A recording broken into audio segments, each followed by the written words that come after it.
Punjab society में मौजूद घर के बाहर दो डाकू मियां और बीवी को असले के जोर पर लूट लेते हैं। कितनी देर में वारदात की।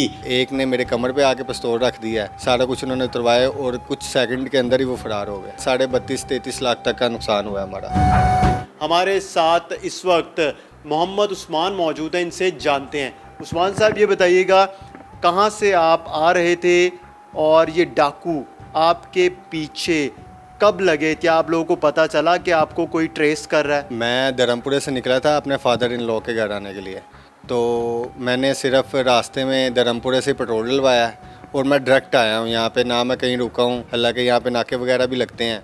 तो मैं जैसे ही सोसाइटी के अंदर आया हूँ तो मैंने दरवाजे के आगे मोटरसाइकिल अभी खड़ी की है, मोटरसाइकिल बंद की है, तो वैसे ही दो डाकू आए हैं हमारी तरफ। उसने पिस्तौल निकाल लिया है, एक ने मेरे कमर पे आके पिस्तौल रख दिया है। उन्होंने मेरे वाइफ के सर पे पिस्तौल रख दी थी, तो उन्होंने कहा जो कुछ है निकाल दो, नहीं तो गोली मार देंगे।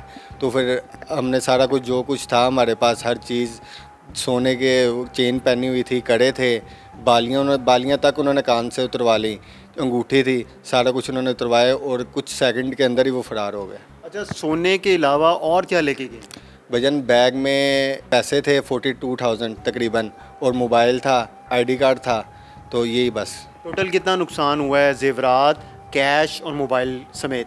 अगर पिछले हिसाब से देखा रह जाए तो अभी तो मुझे सोने का रेट नहीं पता, तकरीबन 32-33 लाख तक का नुकसान हुआ है हमारा। नकाब किया हुआ था, दोनों के पास असला था, बहुत ही मॉडर्न टाइप थे। एक भाई ने शलवार कमीज पहनी थी, दूसरे ने ट्राउज़र शर्ट पहना था। उन्होंने वो जो बैग होता है छोटा, वो अपनी तरफ किया, और आप यकीन करेंगे हेलमेट क्रीम वालों का पहना था उन्होंने। जो राइडर्स अमूमन हम देखते हैं कि राइड जब बुक करवाएं तो वो उन्होंने पहना होता है। जी, वो ऐसे ही हमने जब फुटेज देखी है तो हमारे पीछे ही थे, सोसाइटी के बिल्कुल पीछे थे, और जब वो एंटर हुए हैं 40-50 की स्पीड पे हमारे पीछे एंटर हुए हैं, और गार्ड मोबाइल पे बात कर रहा था। उन्होंने सारी वारदात डाली है तकरीबन 30 से 40 सेकंड के अंदर 30 से 40 सेकंड में? जी भाईजान, उन्हें पता था कि सोसाइटी है।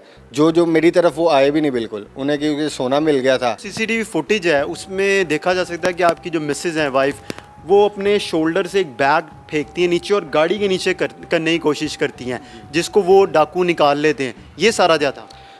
वाइफ के एकदम, आपको पता उस टाइम दिमाग तो चलता नहीं है। वाइफ के कुछ सोना था जो बैग में भी था, अंगूठियाँ और कांटे वगैरह, तो उनके एकदम दिमाग में आया। उन्होंने अपने शोल्डर से उतार के ना फुट से अपने गाड़ी के नीचे भी किया, लेकिन जो मेरे पीछे खड़ा हुआ था बिल्कुल, वो आप बाइक पे था, जो बाइक पे था, उसने कहा कि ये बैग भी पकड़ लो। अच्छा, तो उसने देख लिया था? उसने देख लिया था, तो हमने कहा था जो बचेगा वो तो बचे ना, लेकिन उसने देख लिया था। उसने आवाज़ लगाई कि ये बैग तो पकड़ो। उसने बैग पकड़ा तो उसी टाइम फरार हो गया। वापसी फरार हो रहा है तो तब भी गार्ड मोबाइल के साथ लगा हुआ था। कोई डोर बेल नहीं दी थी, दरवाज़ा नहीं बजाया था? अभी तो हमने सिर्फ आके मोटरसाइकिल स्टैंड पे लगा के मैंने मोटरसाइकिल का स्विच ऑफ किया है। उन्होंने सबसे पहले आके मुझसे चाबी ली है कि पीछे ना आ जाए या कोई। मैं तो समझा कि मोटरसाइकिल भी गई, तो जाते हुए चाबी ले गए थे मोटरसाइकिल? चाबी ले गए थे अपने साथ। सोसाइटी की बाइक खड़ी थी, उन्होंने आवाज़ें लगाई, चोर चोर पकड़े, जेवर ले गए हैं, लेकिन इधर गार्ड ही कोई नहीं था जिसने हमारी बात ही नहीं सुनी। ये बताएं कि गली भी आपकी बंद है, एक गेट है जहाँ से एंट्री होती है, और उसके बावजूद डाकू आते हैं अंदर, वारदात करते हैं और चले जाते हैं आसानी से? बिल्कुल, आप जैसे कि आप वीडियो पे देख सकते हैं कि जब डाकू अंदर आए हैं तो गार्ड मोबाइल पे लगा हुआ था। डाकू बाहर चले गए हैं, गार्ड मोबाइल पे लगा है। जब लड़कों ने उनसे जाके कहा कि ये वारदात हो गई है, वो कह रहा है मुझे तो पता ही नहीं है कुछ कि क्या हुआ है क्या नहीं हुआ।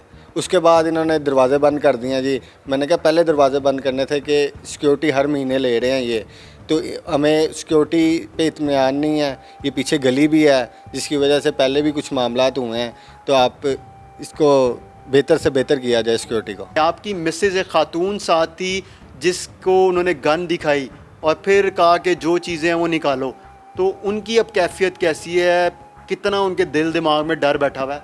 वो उस दिन ही से लेटी हुई हैं, ऐसे दिल खौफ में बैठ गया है, बाहर नहीं जा रही बिल्कुल भी कि अभी वो दोबारा आ जाएंगे, क्योंकि एक बार घर के आगे होना है, एक सोसाइटी के अंदर होना है, कि हम भी खुद नहीं सोच सकते थे कि ऐसा हो सकता है।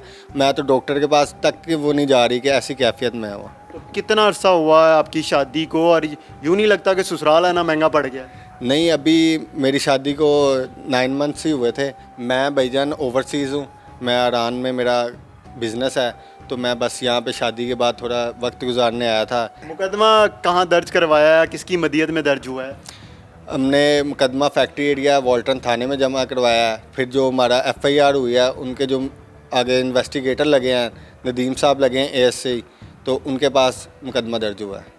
नाज़रीन, ये हमारे साथ मोहम्मद उस्मान मौजूद हैं। ये अपनी ससुराल आए थे अपनी बीवी के साथ, लेकिन इनको दरवाजे के बाहर ही 2 डाकुओं ने लूट लिया। हमें इजाज़त दीजिए, खुदा हाफिज़।